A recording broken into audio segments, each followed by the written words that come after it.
Então, no último ano, por exemplo, eu trabalhava no bombeiro, fazia estágio no Ministério Público, fazia faculdade, trabalhava sábado e domingo para ter bolsa 100% e ainda tinha o exame de ordem.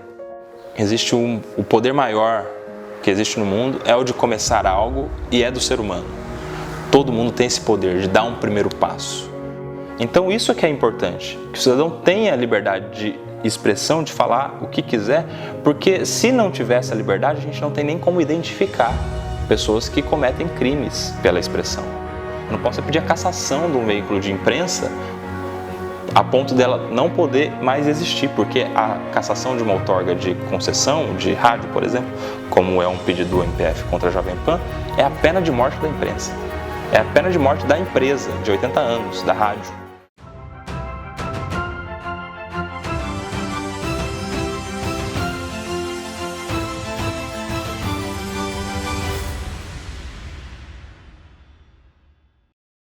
Bom, eu sou Nelson Kobayashi, sou nascido na cidade de Bastos, capital do ovo, uma cidade de 20 mil habitantes. Sou filho de um descendente japonês, né?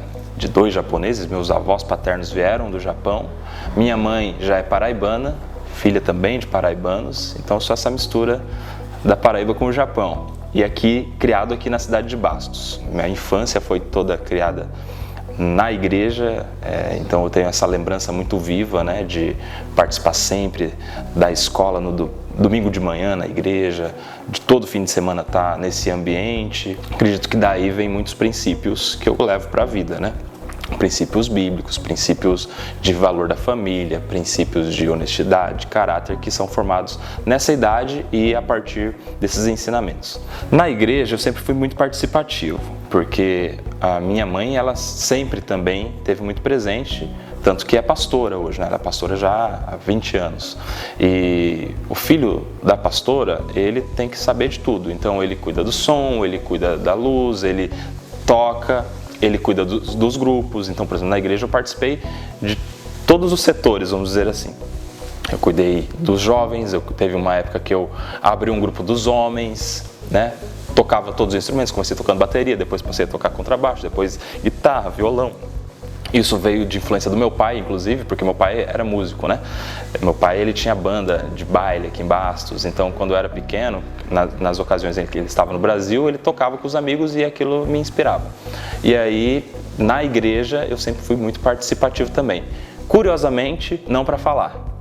Não falava na igreja, como até hoje dificilmente falo, porque eu tenho vergonha, eu sou tímido, eu não falo em público na igreja. Falo em público, qualquer outro público de direito, congresso, seminário, qualquer coisa posso falar. Comentário, falo na TV. Na igreja eu tenho essa timidez, até hoje não desenvolvi, mas do restante participei de tudo.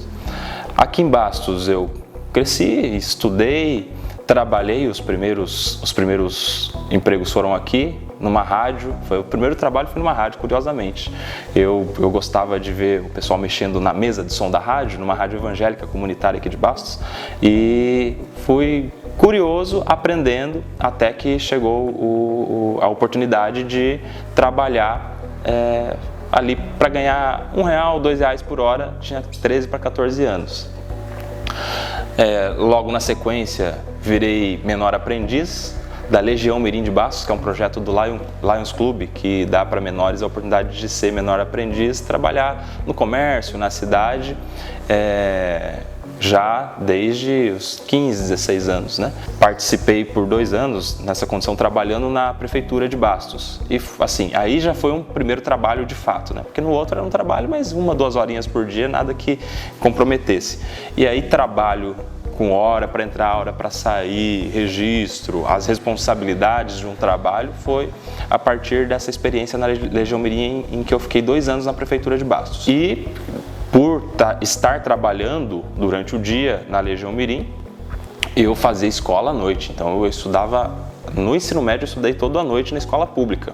Aliás, quase a vida toda, né? Tirando os primeiros anos, eu estudei sempre em escola pública. E não era um bom aluno.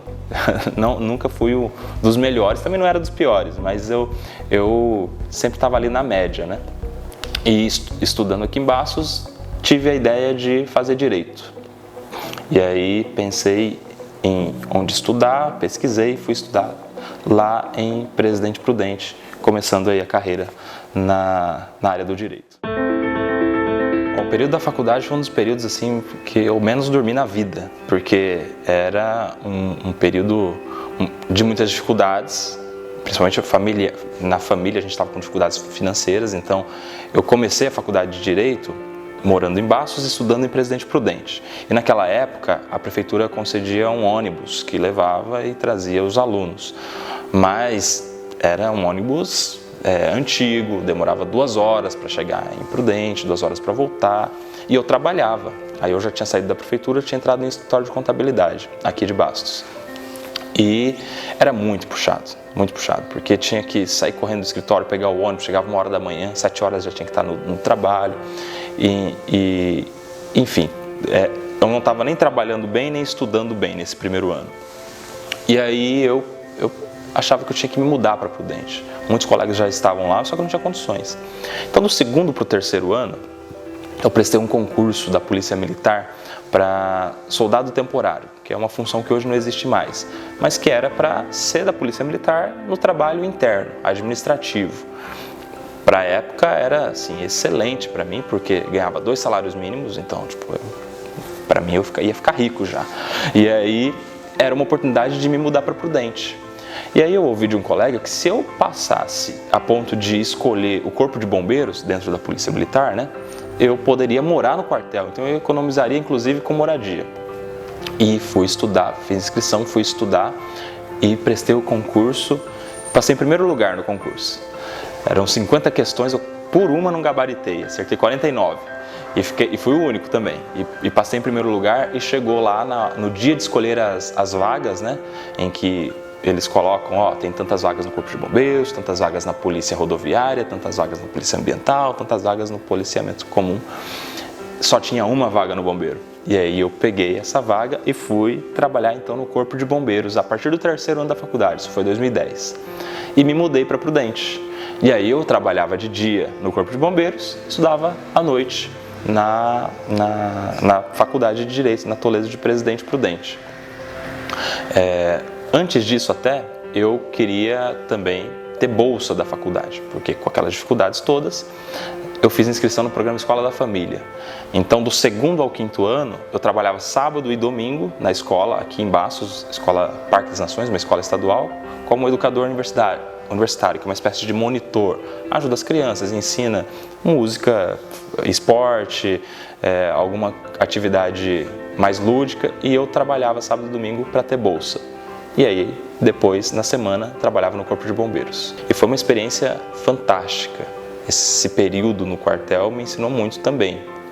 Disciplina e hierarquia são os princípios da Polícia Militar, né? Então, respeitar o superior hierárquico, entender muitas vezes o cumprimento de ordens, a unidade do grupo. Isso foi um período muito bacana. Acho que todo mundo deveria passar um tempo no quartel. E se todo mundo passasse um tempo no quartel, a gente teria uma sociedade muito melhor. Quando eu estava na faculdade, eu queria ser delegado de polícia. Porque eu tinha bons professores delegados. E então minha expectativa era, vou sair da faculdade, vou prestar concurso de delegado, vou ficar um tempo de delegado, depois de ter 3 anos de atividade, vou prestar concurso para o Ministério Público, para ser promotor de justiça. Eu tinha isso na cabeça. Fazia faculdade, surgiu um estágio para o Ministério Público Federal, concurso de estágio. E aí fiz esse concurso, passei. Quando eu cheguei para o meu comandante, para contar para ele que eu tinha passado, eu falei, chefe, passei em um concurso que para mim vai ser muito bom, só que eu vou precisar de uma flexibilização de horário. Me bota para trabalhar de madrugada no Copom, que lá é 24 horas, né, no atendimento, eu saio da administração para eu ter essas 4 horas livres. E o chefe, o comandante, na época era Major Elias Martins Viana, hoje já é coronel, aposentado, ele falou, Kobayashi, nem que seja para você trabalhar aqui no meu gabinete, você vai fazer esse estágio porque vai ser bom para você. A gente muda seu horário, você entra 2 horas mais cedo, faz alguma coisa ou outra que eu te mandar, você faz por fora do horário e tá tudo certo. Então no último ano, por exemplo, eu trabalhava no Bombeiro, fazia estágio no Ministério Público, fazia faculdade, trabalhava sábado e domingo para ter bolsa 100% e ainda tinha o exame de ordem. O exame da OAB que você pode fazer a partir do 5º ano. Prestei o exame de ordem no 5º ano, sem muita expectativa, porque não tinha como fazer cursinho, não tinha como parar para estudar muita coisa. Passei no exame de ordem e me formei no fim de 2012. E nessa época, lembra a coisa da igreja dos princípios, né? Orei, coloquei na mão de Deus e Deus me colocou num caminho de um advogado que tinha um escritório em São Paulo já, que era advogado de Prudente, mas com um escritório em São Paulo, que tinha aberto vagas em seu escritório. Uma amiga minha foi contratada e ela me indicou, porque era um escritório que prestava serviço para policiais militares. Como eu já estava dentro do quartel, ela lembrou de mim e falou, talvez seja interessante. Fui indicado, fiz a entrevista e fui contratado. Eu comecei nesse escritório em 2013, em São Paulo, trabalhando para policiais militares, prestando serviços de advocacia para policiais militares. E foi uma experiência enriquecedora porque, como eu nunca tinha feito estágio na advocacia, sempre no Ministério Público, eu não tinha essa visão. Eu aprendi ali a advogar, na prática, e foi apaixonante. Fiquei lá por 5 anos. Eu estava desenvolvendo essa questão da oralidade na advocacia, eu prestava muitos serviços de sustentações orais, que é a sustentação no tribunal. E naquela época, há alguns anos atrás, 7, 8 anos atrás, isso só era possível presencialmente no Tribunal de Justiça em São Paulo. Paralelamente, eu comecei a desenvolver um trabalho na OAB, que é política institucional. A gente participa de algumas comissões, presta alguns serviços para a classe. E foi uma experiência de conhecer muitos advogados, fazer muitos amigos na advocacia. O que me deu a oportunidade de começar a prestar serviços para esses amigos da advocacia, em especial do interior. Então, os escritórios do interior começaram a me contratar, já que eu estava em São Paulo, para fazer as sustentações orais.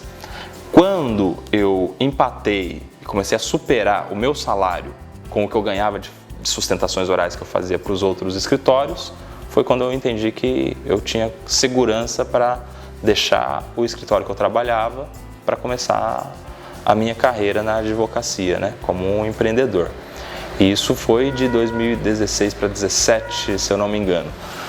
2017, que eu comecei a minha advocacia, né? Eu sou Kobayashi Advocacia e estou até hoje. Eu, como advogado, já fazia algumas entrevistas, né? Já era convidado para dar algumas entrevistas e na Jovem Pan também dei algumas entrevistas pontuais sobre matérias específicas. Eu dei uma entrevista uma vez sobre o direito dos autistas em relação à escola, porque tinha uma escola que tinha se negado a matricular uma pessoa do espectro autista por não ter suporte o suficiente. Dei uma entrevista sobre isso. Na sequência, fui convidado para dar uma entrevista sobre a proibição do vape, aquele cigarro eletrônico no Brasil, como que era isso do ponto de vista jurídico. E concedendo essas entrevistas, fui convidado no ano passado, para o dia 8 de setembro, para participar da mesa do Linha de Frente, que é o programa de debates da tarde da Jovem Pan, a partir das 2 horas.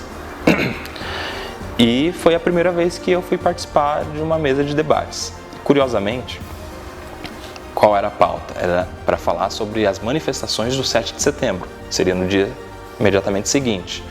Chegou lá, eu estava preparado sobre isso, vi tudo sobre o 7 de setembro e faltando 5 minutos para começar, o diretor entra na sala e fala: olha, talvez a gente mude a pauta porque a rainha não está bem de saúde, tá todo mundo indo para lá, os familiares estão indo para vê-la. E aí a perna tremeu, porque eu sabia tudo sobre o 7 de setembro, mas eu não sei nada sobre a família real, nada. É algo que eu não me interesso mesmo, assim.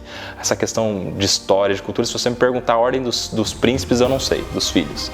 E aí começou o programa com o assunto, a saúde da rainha Elizabeth. E aí já era a primeira vez ao vivo, né? Então estava numa situação de tensão, dobrada em razão do assunto, porque se viesse para mim eu não ia ter conteúdo para falar sobre isso. O que eu fiz foi abrir na hora ali os sites de notícias e cada vez que a palavra vinha para mim, eu comentava o que tinha acabado de ler, falava o que tinha lido. E rodava a mesa, chegava para mim, falava o que tinha acabado de ler. E aí chegava para eu comentar, comentava o comentário, sabe? Meio que nessa linha. No meio do programa, a rainha morre, falece. É dada a notícia ali em primeira mão, tempo real.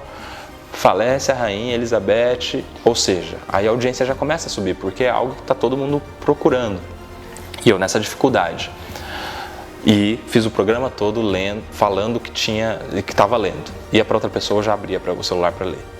Ou seja, achei um fracasso, porque, poxa, eu acho que eles não vão me chamar mais. Mas chamaram. E aí na outra vez já foi um pouco mais fácil, porque já foi de política, e comecei a ser convidado sempre. É uma mesa rotativa, linha de frente, né? A ponto de eles falarem, você quer vir uma vez por semana? Sim. Comecei a ir 2 vezes por semana. E em janeiro eu recebi o convite para fazer parte do time da Jovem Pan como comentarista da casa. E aí desde janeiro estou contratado para fazer parte da programação. Então hoje eu estou em toda a programação da Jovem Pan comentando sobre política. Claro que lá para cá muita coisa já melhorou, né? Não é fácil até hoje lidar com a câmera, com o improviso, com responder pergunta de primeira, mas a gente vai aprendendo no meio do caminho, espero que eu aprenda mais. A insegurança é presente em todo começo, para começar. Toda vez que você está começando algo, você tem insegurança. O medo do novo é muito presente sempre, né? Então sim, tem medo, tem insegurança, tem receio, mas a gente tem como amenizar, acho que essas questões com algumas bases fortes. Primeira delas, identidade. Você tem que saber muito bem quem você é. Você tem que saber muito bem qual o seu propósito. Porque se você tiver isso bem definido, muito dificilmente alguém vai conseguir te convencer do contrário. Te convencer que você é muito melhor que isso ou que é muito pior. Por isso é que elogio e crítica, para mim, não gera tanto efeito. Nem para cima nem para baixo. Assim. Nem quem elogia demais, nem quem critica demais. Porque eu é que preciso saber quem eu sou, qual é o meu propósito, onde eu posso chegar e aqueles princípios cristãos, o que Deus tem para mim, no final das contas, né? Porque se eu estiver vulnerável ou a elogio ou a crítica, alguém pode me levar lá para cima e me derrubar de uma vez, entendeu? Ou alguém pode me travar para eu simplesmente não avançar. Então, eu acredito que eu é que tenho que saber quem sou eu, qual é o meu propósito, o que eu posso fazer ou não. Fazer autocrítica também, saber onde eu preciso melhorar, onde eu tenho que mudar a rota, recalcular a rota. Acho que isso é importante. E aí é importante, eu acho que a gente ter também algumas pessoas de confiança para quem a gente possa conversar sobre isso, com quem a gente possa conversar sobre isso, que possam nos confrontar, porque a gente tem que estar aberto também ao confronto. E isso ajuda muito. Pessoas de confiança. Seu pai, sua mãe, seu pastor, sua esposa, seu marido, seu bom amigo, alguém de quem você possa ouvir algumas críticas e refletir. Eu acho que isso é importante também. Olha, a Ordem dos Advogados do Brasil é um excelente ambiente de se fazer amigos primeiro, de fazer o bem, de ajudar os colegas, a nossa classe, de valorizar. E eu comecei muito cedo também. Eu tinha 1 ano de advocacia em 2014, quando eu dei a primeira palestra. E foi exatamente na sede da OAB São Paulo, em um grupo de jovens advogados. Depois me tornei secretário-geral de uma comissão estadual chamada Comissão OAB vai à Faculdade, porque o meu professor tinha sido nomeado presidente e ele me chamou para ajudá-lo. Como ele era de Prudente e eu estava em São Paulo, eu poderia ser uma boa ajuda para ele.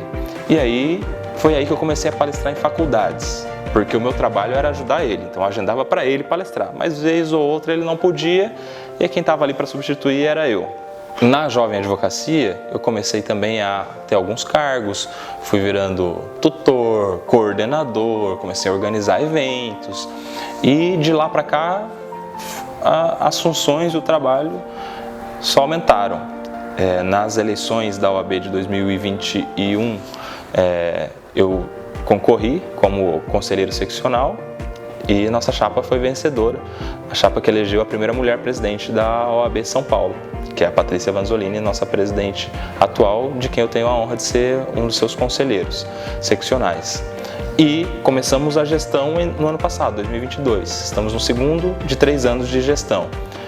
E aí na gestão a gente desenvolve algumas funções, alguns trabalhos na defesa de prerrogativas, em especial para a área da jovem advocacia, que é de ensinar os jovens advogados sobre quais são os seus direitos, suas prerrogativas, o que ele pode ou não exigir quando estiver atuando na defesa de alguém.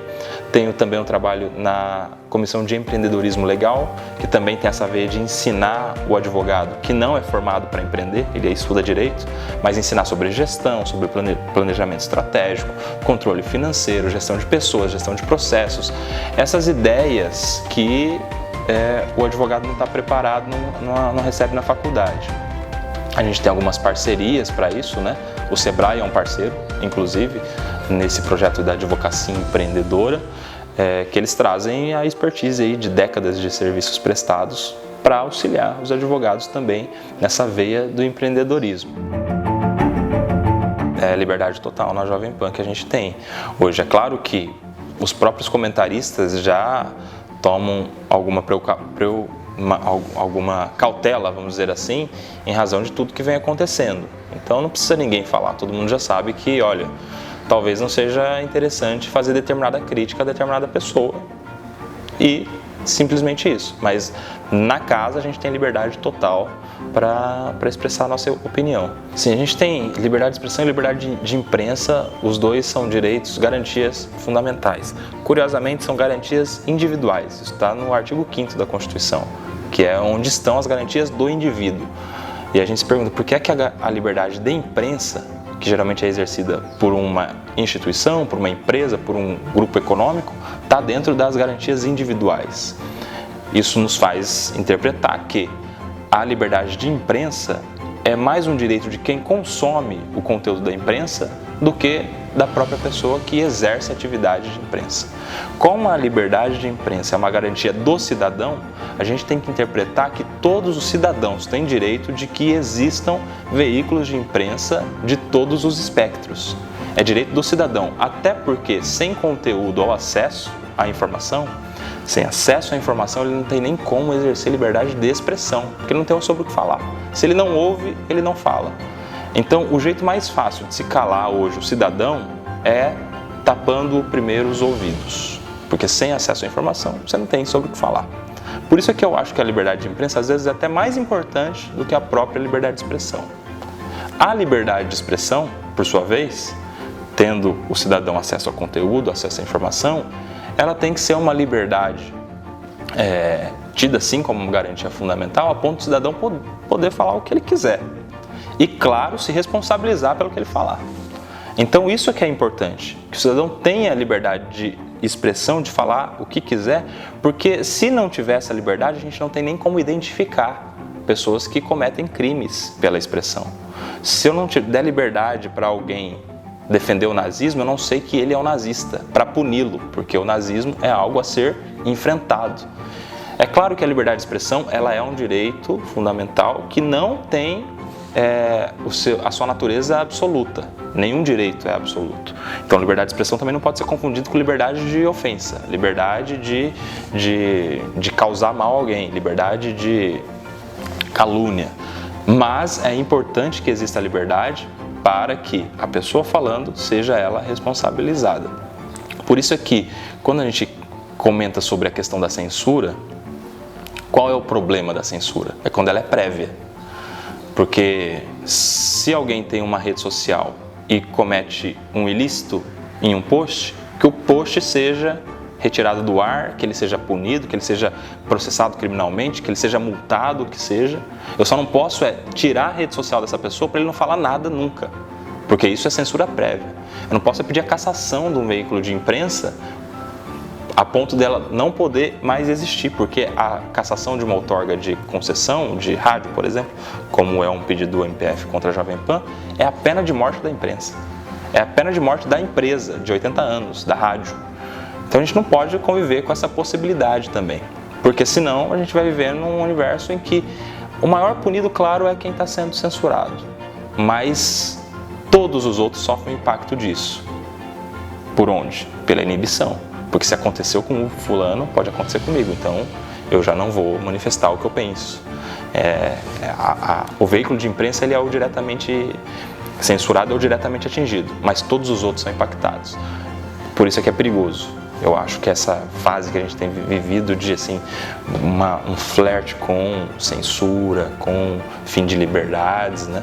A gente viveu um período recente, no 8 de janeiro, de ofensa, assim, de tentativa de atos antidemocráticos contra a democracia, mas a gente precisa se lembrar que defesa de democracia é defesa de instituições, mas é também defesa de direitos. Nós temos liberdades individuais que foram garantidas a duras custas para a gente viver hoje no Estado democrático. Não adianta defender instituições e desprezar direitos. Então, quanto não adianta você preservar direitos, liberdade de expressão e ser contra instituições. Os dois são antidemocráticos. Por isso que a gente tem que encontrar um equilíbrio nisso, né? É uma missão dificílima nesse tempo que a gente tem vivido. Para os jovens, eu acredito que a gente precisa falar. Primeira coisa, cuidado com comparação, porque a comparação ela é fulminante, ela mata sonhos, ela mata projetos. Porque se você olha para o lado e tem alguém que parece estar muito bom, você olha para a sua realidade e você acha que o vizinho vai ser inalcançável, o sucesso do vizinho vai ser inalcançável para você. Então, o primeiro conselho que eu daria para um jovem, se eu posso dar conselho para alguém, é cuidado com comparações, evite as comparações. A comparação ela é um instrumento de derrota, é um instrumento que te coloca para baixo. Então não se compare com ninguém, cada um tem a sua história. Para uns mais, para outros menos, para uns mais cedo, para outros mais tarde. Se você seguir um caminho de constância, de determinação, o sucesso chega. E sucesso não é necessariamente dinheiro. Sucesso pode ser muitas outras coisas. A maior felicidade, no meu ponto de vista, não é ter uma conta bancária boa, é ter uma família estruturada, por exemplo. Cada um vai ter um conceito de sucesso. Outra coisa muito importante para os jovens é não desprezar os pequenos começos. Eu acho que isso é muito importante. Existe o poder maior que existe no mundo é o de começar algo e é do ser humano. Todo mundo tem esse poder de dar um primeiro passo.